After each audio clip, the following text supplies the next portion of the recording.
Ankur, अपना एक brief introduction आप दे दो। Hi everyone, my name is Ankur. मैं फिटजी में पढ़ा था in 2015 एंड मुझे अखिलेश सर ने पढ़ाया था, गणेश सर कॉन्सेंट इंटरेक्शन में थे मेरे, शिरीन सर ने पढ़ाया था। तो मैं सर का ही स्टूडेंट हूँ and I got a rank of 136 in J advance 2015 and rank of 54 in J mains that time. And then I went to IIT Delhi. I did computer science there, both bachelor's and masters. Then I went to the US. Used to work in Microsoft for more than 5 years, and then I switched to Databricks. I'm mostly working on the AI side of automation things. That's my show. अंकुर, क्या पहले का nostalgia है 2015 का, मतलब याद है कुछ? मैं ये जानना चाहता हूँ, जैसे मैं तो पढ़ाई है तो मुझे आइडिया है. I think you are the person who has completely surrendered to the system, to the teachers, individually with the subject teachers and all that. तो एक उस टाइम का एक चीज रूटीन बताओ, जैसे कि स्कूल चलता था आपका 4 से 5 बजे तक, ऐसा ही remember, and thereafter you get study hours. तो how you manage the time, और कैसे हम कोई बच्चा जो आज के टाइम में उसको मैक्सिमाइज कर सकता है अपने एफर्ट्स को, उसका एक अपना एक रूटीन अगर आप बताओगे तो शायद वो बच्चों को हेल्प मिलेगी. I think very good question. So मेरा काफी ग्रोथ माइंडसेट था हमेशा से, लाइक सिंस 8th क्लास. तो मुझे नई चीज, इवन साइंस मैथ्स में या कोई पजल या अबैकस, तो मेरा हमेशा से उसमें इंटरेस्ट था. तो naturally if you are good in maths तो पेरेंट्स आपको आईआईटी बोल देते हैं. And then naturally I went to the coaching and तब सर से साथ पढ़ाई करी. आई थिंक एक चीज जो मेरे हमेशा था कि मैं कभी गिव अप नहीं करता था. So I always used to surrender. मैं अपना फुल देता था, फिर चाहे रिजल्ट्स आए ना आए. सेम बैच में भी मेरे से स्मार्टर लोग हमेशा से थे और कम स्मार्ट लोग भी थे. But I think one thing that I always kept on my strength is the hard work. तो मुझे लगता था कि मैं कुछ कम घंटे पढ़ूंगा बट क्वालिटी घंटे पढ़ूंगा. मेरी एफिशिएंसी इज वेरी हाई. तो आई स्टार्टेड विद 6 आवर्स. मैं स्कूल से आता था एंड देन मैं 2-3 घंटे थोड़ा ब्रेक लेता था, सोता था, खाना वाना खाता था. Then I used to wake up and I used to start with 3 hour of continuous sitting, then a break, then again 3 hour of sitting, then a break until 3 or 4 AM in the night. फिर सुबह में सो जाता था and then after 3-4 hours again school. तो I started with like a duration of 6 hours, then 7, 8. Towards the end, as JEE was coming closer, मेरा duration I think 12 घंटे, 14 and eventually 15-16 घंटे भी हो गया था. एंड वो आई थिंक उस सिचुएशन में वो डिमांड भी थी. एंड आई रियलाइज कि इसको जब मैंने एक वो बना लेना कि मैं कोई डिस्ट्रैक्शन नहीं, no social media, nothing, and सिर्फ me, my thoughts, and I used to question everything. मेरा अभी भी ये कि जो भी चीज होती है मैं सीधे एक्सेप्ट नहीं करता. मैं एक दिमाग में पूछता हूँ क्यों. तो वो आई थिंक वो चीज में बहुत important है. वो growth mindset, hard work and completely surrendering and believing your teachers 100%. I still remember कि उस टाइम जब मैं 12th में आया था तुम्हारे बैच में, इट वाज यू दैट बहुत ज्यादा इंस्पायर्ड हुआ था, बहुत ज्यादा इन चीजों को लेके, पॉजिटिविटी को लेके एकदम से आ जाना और चीजों को सही डायरेक्शन में मूव कराना. People were happy but you are, I mean, pro happy, I would say. So this was also the reason that you are taking the things positively in your stride और उसको आगे लेके जाना. 100%. और मुझे आज भी याद है कि रात के 2-3 बजे मैसेज आ जाया करता था, ये वाली चीज मेरे को हैंडल नहीं हो रही. मैं उसके रिप्लाई नेक्स्ट डे करता था.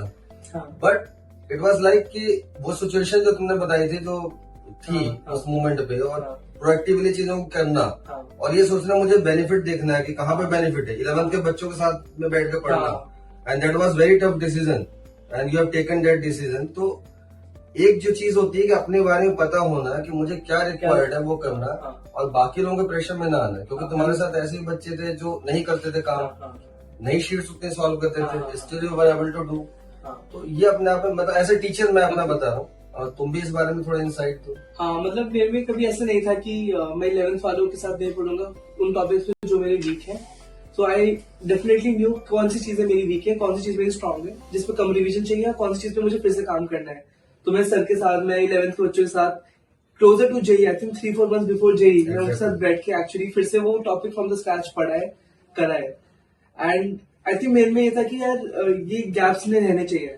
लाइक मैं हमेशा सोच रहा था कि यार कि अगर जो मेरा एम है, मेरा aim is not just to get into IIT, my aim is to get a rank, and that too I want to stay in Delhi. So IIT Delhi is a natural choice.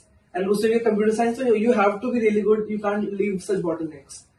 तो मेरा हमेशा से वही गोल था कि कुछ भी ना छोड़ो. टैगिंग कैसे करते थे टॉपिक्स की? टैगिंग इनफैक्ट जैसे अभी एक बड़ी इंपॉर्टेंट बात बोली कि मेरे को पता था मेरा कहाँ वीक एरिया, तो how you use to tag during your 11th and 12th study? जो भी एक 3 घंटे एग्जाम होता था, मैं एग्जाम के आई थिंक एग्जाम देने में से 3 घंटे लगते थे, एग्जाम के बाद जो एनालाइज करता था उसमें मुझे 2-3 घंटे और लगते थे, क्योंकि हर क्वेश्चन को कैसे एफिशिएंटली कर सकते थे। मैंने मे भी लंबा राउट लिया होगा, बट इसको विजुअलाइज करके मे भी इजीली हो जाता। कौन से टॉपिक वीक है जो मुझे इंट्यूटिवली एकदम क्लिक नहीं हुआ, मैंने छोड़ दिया, और कौन से इधर इमीडिएटली हो गए। तो ऐसे करके मैंने लिस्ट बना ली थी किस पे मेरा कितना कॉन्फिडेंस लेवल है। तो जो मेरे नेचुरली वीक थे, कॉम्प्लेक्स नंबर्स मेरा वीक था, जो भी इंट्यूटिवली क्लिक नहीं हो रहा था, मेरे बुकिश नॉलेज थी काफी, तो उसमें मैंने लिस्ट बना ली थी। मैथ्स में भी, केमिस्ट्री में भी, फिजिक्स में भी, तीनों में मुझे लगता था मैं फिजिक्स सबसे ज्यादा स्ट्रॉन्ग है, एंड आई थिंक एंड में भी वही रहा। बट मैथ्स में कुछ टॉपिक्स इनहेरेंटली वीक थे मेरे, तो उसके लिए वो आई थिंक वो टेस्ट देते कि you have to analyse each and every question and why they went wrong and how कितना फास्ट आप उसको सॉल्व कर सकते। अच्छा, मेरा एक ये सवाल है आपसे कि आईटी से पहले का लाइफ और आईटी के अंदर जाने से लाइफ में क्या चेंजेस आए, ये थोड़ा सा एक इंसाइट हाँ, आपको। तो आईटी से पहले का लाइफ और आईटी के बाद का लाइफ। आईटी से पहले एक डिफरेंट काइंड ऑफ स्ट्रगल था, आईटी के बाद अलग काइंड ऑफ स्ट्रगल है। आईटी से पहले आप अपने आप को एक कुछ प्रूव करने की कोशिश कर रहे होते हो, आप एक गोल सेट करते हो दिमाग में, आपको अचीव करना होता है वो गोल, एंड जब वो हो जाता है तो उससे एक नया कॉन्फिडेंस आता है कि आप लाइफ में कुछ कर सकते हो, कुछ उखाड़ सकते हो, एंड आप में कैपेबिलिटी है वो हार्डवर्क करने की, वो आवर्स डालने की। आईटी में जाके अब हर कोई ऐसा है, तो आपको पता चलेगा कि उस कंपेटिटिव एनवायरनमेंट में अपने आपको फिर से रीएस्टैब्लिश करना और फिर से एक नई आइडेंटिटी बनाना, वो एक अलग प्रोसेस है। तो उसमें आप सेम काइंड ऑफ इंटेलेक्चुअल लोगों के साथ बातें करते हो, उनसे सीखते हो, उनके अलग तरीके होते हैं। कुछ ऐसा होगा कि जो 1-2 घंटे पढ़ता है वो क्लास में टॉप कर रहा है, और कुछ होंगे जो 12 घंटे पढ़ के भी वो 7 या 8 ग्रेड ला रहे हैं, तो वो एक डिफरेंस है। तो तुम अलग लोगों के पर्सपेक्टिव से चीजें सोचना शुरू करते हो, हर कोई स्मार्ट भी होता है, सब कोई। तो भाई आई थिंक तुम एक नए तरह के लोगों से मिलते हो, अपना एक्सपोजर बढ़ाते हो, पर्सनालिटी बढ़ाते हो, एंड उसमें अलग स्ट्रगल होता है प्रूव करने का, बट वो प्रोसेस के थ्रू तुम जो सीख जाते हो वो लाइफ टाइम रहता है। मुझे आज भी याद है कि तुमने एक बात बोली थी कि सर मैं एमआईटी गया, एमआईटी में पीपल वर बहुत अच्छी अच्छी यूनिवर्सिटी में रैंकिंग के ज्यादा थे, आई मे रिमेम्बर दिस।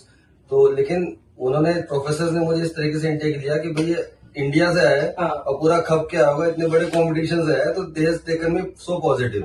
जबकि आईटी के रैंक उस टाइम 134 थे शायद, प्रोबब्ली यू वर सेइंग। और यू से कि मेरे को ट्रीटमेंट वो मिला कि जो एक टॉप के कॉलेज में मिलता है, बिकॉज दे ऑल्सो नो।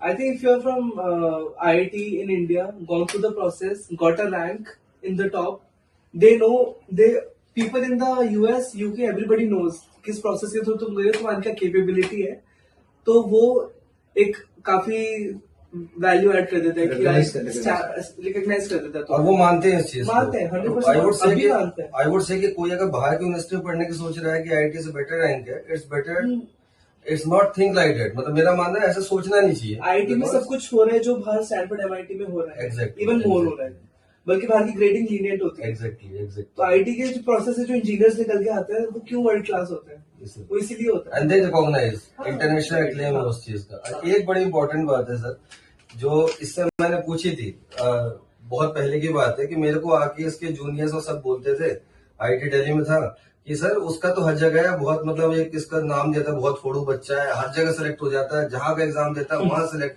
जितने इंटरव्यू देता है हर जगह सेलेक्ट। तो आई आस्क्ड हिम कि व्हाट यू डू कि तुम्हारा हर जगह सिलेक्शन हो जा रहा है। तो इसने मेरे को बड़ी अच्छी बात बोली थी, सर मैं 10 जगह देता हूँ, 5 जगह सिलेक्ट होता हूँ, 5 जगह लेटेस्ट नहीं होता।